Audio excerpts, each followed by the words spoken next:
নিৰ্বাচনী প্ৰচাৰ ভাল হৈছে। আমি আজি মৰিগাঁও সমষ্টিত আমি প্ৰচাৰ আৰম্ভ কৰিছোঁ। ইয়াতে আমাৰ লগত আমাৰ সন্মানীয় বিধায়ক জ্যেষ্ঠ বিধায়ক ৰমাকান্ত দেউৰী ডাঙৰীয়া আছে, আমাৰ জিলা বিজেপিৰ সভাপতি আছে, অগপৰ আমাৰ এই সমষ্টিৰ সভাপতি আছে। আমি মিত্ৰজোঁট ইয়াত আহি পেলাই সভা কৰিছোঁ আৰু উপস্থিতি আপোনালোকে দেখিছে যথেষ্ট আহি ইয়াত উপস্থিত হৈছে আৰু বিশেষকৈ অসমীয়া যি হিন্দু মহিলাসকল ইয়াত উপস্থিত হৈছে। ইয়াই প্ৰমাণ কৰে যে আচলতে নৰেন্দ্ৰ মোদী ডাঙৰীয়া যে আকৌ ভাৰতৰ প্ৰধানমন্ত্ৰী হ'ব এইটো প্ৰমাণ হয় আৰু নগাঁও লোকসভা আমি জিকিম সেইটো প্ৰমাণ হৈছে।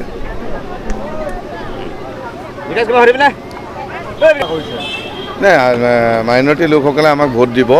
আমি তেখেতসকলৰ মাজত গৈ আমি সভা সমিতি কৰিছোঁ, তেখেতসকলক আমি লগ পাইছোঁ। তেখেতসকলে কথা দিছে যে নৰেন্দ্ৰ মোদী ডাঙৰীয়াই আজি 10 বছৰে যিমানখিনি কাম কৰিছে তেওঁলোকৰ অঞ্চলতো সেই কাম হৈছে আৰু তেখেতসকলৰ বহু অঞ্চলৰ মানুহে আপোনাৰ বিজেপিক আগতে ভোট দিয়া নাছিল, কংগ্ৰেছ বা UDFক দিছিল, তথাপিও কিন্তু বিজেপিয়ে তেওঁলোকৰ উন্নয়ন কৰিছে। তেওঁলোকে খুব এই কথাটো সুখী হৈছে। যেনে লাহৰীঘাট কওক, ধিং কওক, ৰূপহী চামগুৰি, ইয়াত বিজেপিৰ MLA নাই, UDF আছে আৰু কংগ্ৰেছ আছে। তথাপিও যে উন্নয়নৰ কামখিনি বা আঁচনিখিনি সমানে দিছে দিল্লী দিছপুৰে, এইটোক লৈ মানে মুছলমান ভাইসকলে খুব মানে ভাল পাইছে যে নাই বিজেপিয়ে সকলোকে সমানে চায়, গতিকে আমি এবাৰ বিজেপিক ভোট দিম। তেওঁলোকে সিদ্ধান্ত লৈছে আৰু আমি গৈছোঁ। আমাৰ জ্যেষ্ঠ বিধায়ক ৰমাকান্ত দেউৰী ডাঙৰীয়া, আমি আমাৰ মন্ত্ৰী পীযুষ হাজৰিকা ডাঙৰীয়া, আমি সকলো গৈছোঁ। আপোনালোকৰ সাংবাদিকসকলেও সভাৰ ফুটেজ লৈছে বা তেওঁলোকে প্ৰচাৰ কৰিছে। মুঠতে মাইনৰিটি অঞ্চলত খুব ভাল আৰু মাইনৰিটি অঞ্চলৰ সচেতন ৰাইজে এবাৰ দৃঢ় প্ৰতিজ্ঞ হৈছে যে মোদী ডাঙৰীয়াক বিপুল ভোটত ভাৰতৰ প্ৰধানমন্ত্ৰী বনাব, নগাঁও লোকসভাৰ কেণ্ডিডেটকো তেখেতসকলে জিকাব। কিমান পাৰ্চেণ্ট মিয়া ভোট পাব বুলি আশা কৰিছে? পাৰ্চেণ্টেজ হিচাপে এতিয়া আমি ক'ব নোৱাৰোঁ বা কোৱাটো উচিতো নহয়। এইটোতো আৰু এটা কথা যে গণতন্ত্ৰত ৰাইজে ৰজা। সেইদিনা নগাঁও লোকসভাৰ 18 লাখ মানুহে ৰাইজে ভোটাৰ ৰাইজে ডিচিশ্যন ল'ব যে কি হ'ব 26 তাৰিখলৈ ল'ব। গতিকে কিন্তু আমি আমাৰ যিটো এছেছমেণ্ট ধৰি লওক চাওক, এতিয়া আমি আপোনালোকেও গম পাইছে, আপোনালোকেও গম পাইছে কি হৈ আছে, মোক সুধিছে যদিও চাওক আমাৰ যিমান সভাৰ ফুটেজ আপোনালোকে পাইছে, কিন্তু অন্য আমাৰ বিৰোধী যিকেইটা দল ইয়াত চলি আছে তেওঁলোকৰ ইমান সভা সমিতি ফুটেজ আপোনালোকে পোৱা নাই। এতিয়া আমি ইয়াত ইমান ৰাইজক লৈ সভা কৰি আছোঁ, কোনোবা এজন কেণ্ডিডেটে বোলে ক'ৰবাত ক্ৰিকেট খেলি আছে, গতিকে মানে পাব্লিক নাই, এতিয়া মিটিং কৰিবলৈ নাই, গতিকে ডেকা লোৱা 22 তাৰিখ খেলি আছে, সিহঁতৰ লগতে গৈ মানে ফটো এখন দিয়া হৈছে আৰু এই যিটো পৰিস্থিতি হৈছে।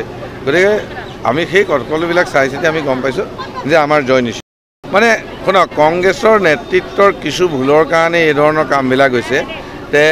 সিদিনা আপুনি চাওক, মানে প্ৰদ্যুৎ বৰদলৈ ডাঙৰীয়াক সাধাৰণতে সমাজত তেখেতে ক'ব বিচাৰে বা তেখেতৰ সমৰ্থক কিছুৱে ক'ব বিচাৰে যে প্ৰদ্যুৎ বৰদলৈ ডাঙৰীয়াৰ প্ৰকৃত অসমীয়াৰ কথা ভাবে আৰু প্ৰদ্যুৎ বৰদলৈ ডাঙৰীয়া এজন শিক্ষিত মানুহ, এনেকৈ তেওঁলোকে ক'ব বিচাৰে।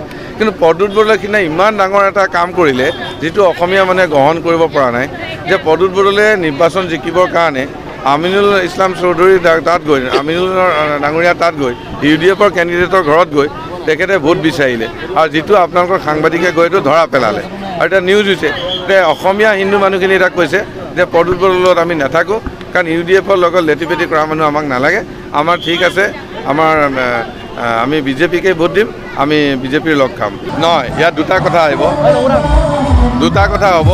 আপুনি এটা ক'লে যে বিজেপিয়ে কিবা আগতে কোৱা ধৰণৰ কথাখিনি কৈছে। এতিয়া মই ক'ব বিচাৰিছোঁ চাওক, আজি আমাৰ বিজেপি দলৰ যিটো মানে চিন্তা বা যিটো আমাৰ প্ৰধানমন্ত্ৰীগৰাকীৰ যিটো চিন্তা, 140 কোটি জনসাধাৰণক লৈ ভাৰতবৰ্ষখন বিশ্বৰ ভিতৰত এখন শ্ৰেষ্ঠ ৰাষ্ট্ৰ কৰিবলৈ যোৱা, তাত আৰু মুছলমান ভাইসকলক বাদ দিটো চিন্তা কৰা হোৱা নাই আৰু আমাৰ ডেভেলপমেণ্টতো আমি কোনোবা কাষ্ট কমিউনিটি চাই কৰা নাই, সকলোতে কৰিছোঁ। গতিকে আমাক ভোট সকলোৰে লাগিব। দ্বিতীয় কথাটো আপুনি ক'লে যে মুছলমান ৰাইজৰ মাজত বেছিকৈ সোমোৱা কথাটো, এইটো আপোনাৰ এটা ভুল ধাৰণা। তাৰমানে মই কি কৰিছোঁ, আনটা সমষ্টিত সমানে সময়বিলাক ভগাই লৈছোঁ। ভগাই লওঁতে আপুনি চাওক, এতিয়া মই মৰিগাঁও সদৰ সমষ্টিত আমাৰ ৰমা দেউৰী ডাঙৰীয়া সমষ্টিত মই আজি থাৰ্ড ডে 3 দিন, মই জাগিৰোডত 3 দিন, তেনেকৈ আপোনাৰ মই চবতে দি গৈছোঁ। কিন্তু আপোনালোকে চাগে ভাবিছে মানে আচলতে এইকাৰণেই ভাবিছে, কংগ্ৰেছে অভিযোগ কৰিছে, কাৰণ তেখেতসকলে না সিফালে যাব পাৰে না ইফালে যাব পাৰে, কিন্তু আমি এটা চিডিউল কৰি লৈছোঁ মই চাওক জাগিৰোড সমষ্টিত আমাৰ মন্ত্ৰী ডাঙৰীয়া আছে তাতো মই 3টা দিন গৈছোঁ আৰু এটা দিন যাম মই তাত মোৰ 4টা দিনত শেষ হ'ব ইয়াত মই 3টা দিন আজি ক্ষতি হ'ল আৰু এটা দিন মই আমাৰ জ্যেষ্ঠ বিধায়কজনৰ লগত থাকিম আমাৰ মানে মৰিগাঁও সমষ্টিটোও শেষ হ'ব তেনেকৈ মই ভগাই লৈছোঁ আৰু মোৰ 24 তাৰিখে বিয়লি 3 বজালৈ মানে আনটা সমষ্টিৰ প্ৰতিটো পঞ্চায়তত মই ৰাইজক মানে ৰাইজৰ পৰা আশীষ লোৱা হৈ যাব আমি তেনেকৈ কৰিছোঁ আৰু ৰাইজেও আমাক আঁকোৱালি লৈছে বা আশীষ কৰিছে ভাল হ'ব আমাৰ ভাল হ'ব